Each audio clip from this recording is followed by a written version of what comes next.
안녕하세요. 자, 오늘 다룰 이야기는 정말 어마어마합니다.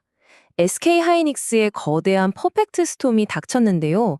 시장을 완전히 뒤흔들어 놓은 이 사건, 도대체 무슨 일이 있었던 건지 그 실체를 샅샅이 파헤쳐보겠습니다. 자, 이 숫자 좀 보세요. 마이너스 8.76%. 네, 바로 이 숫자 하나가 모든 걸 말해줍니다.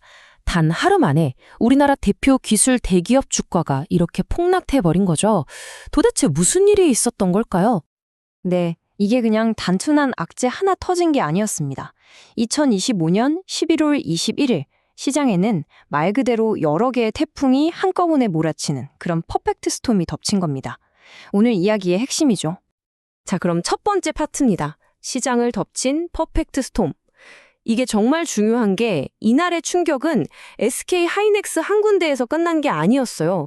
대한민국 주식시장 전체를 강타한 아주 거대한 파장이었습니다. 피해 규모가 어느 정도였냐면요. 정말 상상 이상이었습니다. SK 하이닉스 주가가 하루아침에 5만 원이나 그냥 증발해버렸고요. 코스피 지수도 그 중요했던 지지선 3,900선이 그냥 무너져 내렸습니다. 시장은 뭐 말 그대로 공포에 질려서 너도 나도 주식을 내던지는 패닉셀링 상태, 바로 그거였죠. 자, 그럼 도대체 왜 이런 갑작스러운 붕괴가 일어났을까요? 도대체 뭐가 문제였을까요? 지금부터 이 폭락의 방아쇠가 된 세 가지 악재, 그 실체를 하나씩 뜯어보겠습니다. 이번 퍼펙트 스톰은요, 딱 세 가지 핵심 요인이 정말 기가 막히게 동시에 터지면서 만들어졌습니다. 첫째, 거시경제에 대한 공포. 둘째, 반도체 산업 자체에 대한 의문. 그리고 마지막으로 지정학적 리스크. 이 세 가지가 어떻게 서로 맞물려서 폭발했는지를 이해하는 게 오늘 이야기의 핵심이라고 할 수 있겠습니다. 첫 번째 방아쇠는 바로 미국 연준에서 나온 아주 싸늘한 경고였습니다. 이사쿵 이사가 뭐라고 했냐면 자산 가격이 너무 높다, 급락할 수 있다고 한 거죠. 이 한마디가 시장에 그냥 찬물을 확 끼얹은 거예요. 그동안 잘 나가던 SK 하이닉스 같은 기술주들이 갑자기 이거 너무 위험한 거 아니야? 하는 분위기로 확 바뀐 겁니다. 그리고 두 번째, 이게 정말 흥미로운 지점인데요. 바로 엔비디아 실적 발표를 기점으로 AI 붐을 바라보는 시장의 시선이 싹 바뀐 겁니다. 이전까지는 그냥 와, 매출 엄청나다 하고 열광했다면 이제는 잠깐만, 근데 이 성장? 질적으로 괜찮은 건가? AI에 이렇게 돈을 쏟아붓는데 진짜 고객사들이 이걸로 돈을 벌고 있긴 한 거야? 하고 아주 냉정하게 따져보기 시작한 거죠. 이게 바로 AI 버블 이론의 핵심입니다. 그러니까 AI 기술이 가짜라거나 뭐 그런 얘기가 아니에요. 그게 아니라 이 어마어마한 투자가 실제 수익으로 연결되기까지 생각보다 시간이 너무 오래 걸리는 거 아니냐 하는 그 불안감, 바로 그게 투매를 부채리란 겁니다. 그리고 이 퍼펙트 스톰을 완성한 마지막 조각은 바로 지정학적 리스크였습니다. 잠잠하다 싶었던 미중 반도체 전쟁이 다시 격화되면서 이 글로벌 불확실성이라는 먹구름까지 잔뜩 끼게 된 거죠. 자, 그럼 이 세 가지 악재가 구체적으로 어떻게 시장을 패닉으로 몰고 갔을까요? 이제부터 투매의 해부학 시간입니다. 도대체 누가, 왜 그렇게 던졌는지 그 속을 한번 자세히 들여다보겠습니다. 바로 이 숫자입니다. 2조 8천억 원. 이게 뭐냐면요. 단 하루 동안 외국인 투자자들이 우리 시장에서 팔아치운 주식 금액입니다. 정말 상상을 초월하는 규모의 자금이 빠져나간 거죠. 이 그래프를 보시면 당시 상황이 한눈에 들어옵니다. 저기 압도적으로 긴 파란 막대 보이시죠? 저게 다 외국인이 내답한 물량입니다. 2조 8천억 원이 넘죠. 반면에 개인 투자자들이 2조 1천억 원 넘게 사들이면서 이걸 다 받아내려고 했지만 역부족이었습니다. 주가 하락은 뭐 피할 수가 없었던 거죠. 근데 더 중요한 게 있습니다. 외국인들이 그냥 아무거나 막 판 게 아니라는 거예요.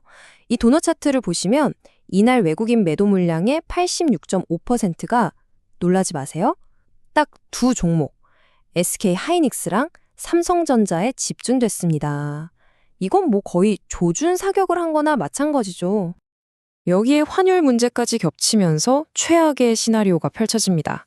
이른바 악순환의 고리가 만들어진 건데요. 자, 보세요.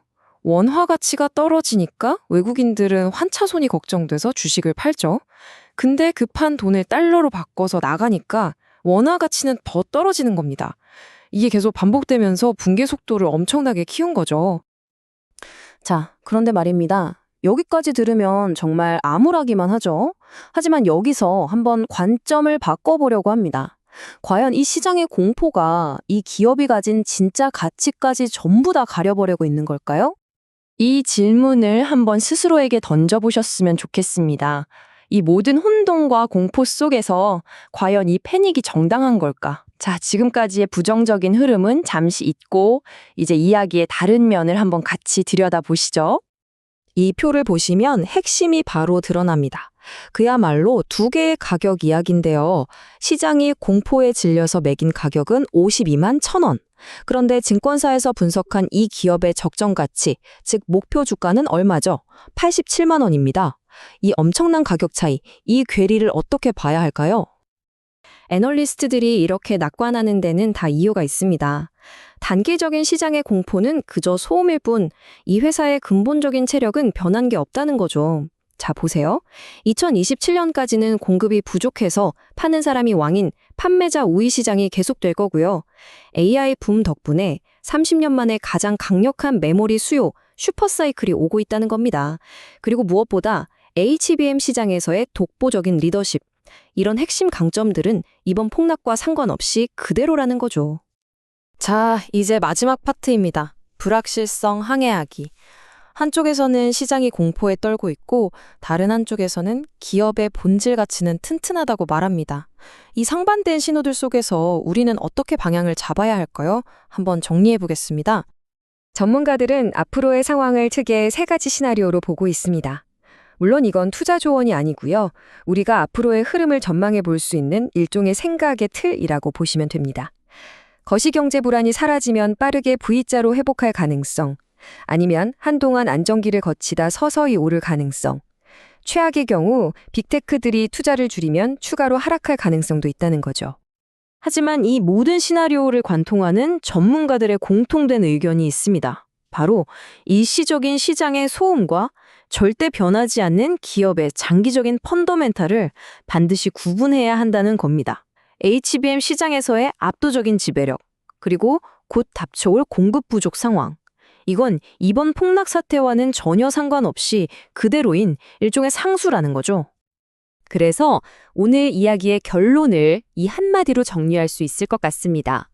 핵심은 시간을 당신의 편으로 만드는 것이다.